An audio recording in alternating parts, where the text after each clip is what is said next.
কথায় আছে, অন্যায় যে করে আর অন্যায় যে সয়ে যায় দুজনই সমান অপরাধী।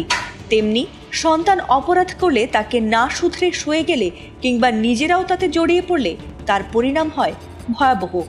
নিজের অপরাধে বাবা মার হয়রানি হবে এমনটা বোধ হয় কোনো সন্তানই মেনে নিতে চাইবেন না।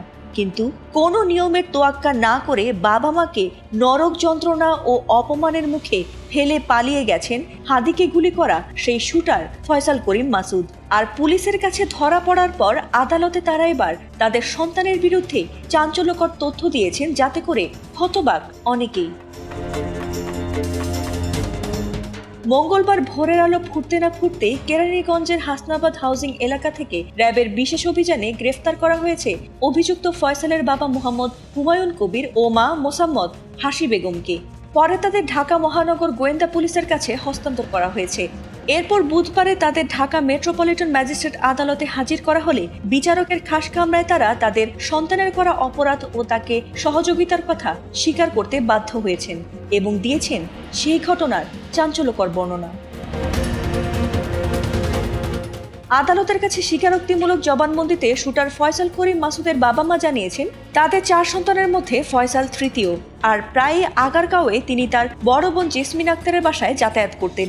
ঘটনার দিন রাতে কৌশলে বোনের বাসা থেকে ভাগ্নে জামিলকে দিয়ে অস্ত্র ভর্তি ব্যাগ তিনি নিয়ে আসেন।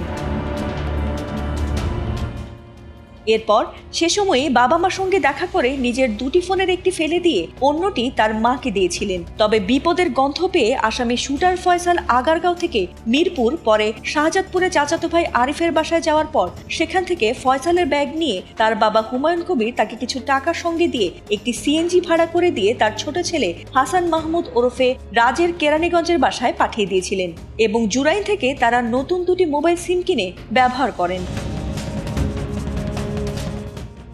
অর্থাৎ তাদের পালাতে এবং প্রাথমিকভাবে অস্ত্র লুকাতে শুরু থেকেই সাহায্য করে এসেছিলেন তার বাবা মা।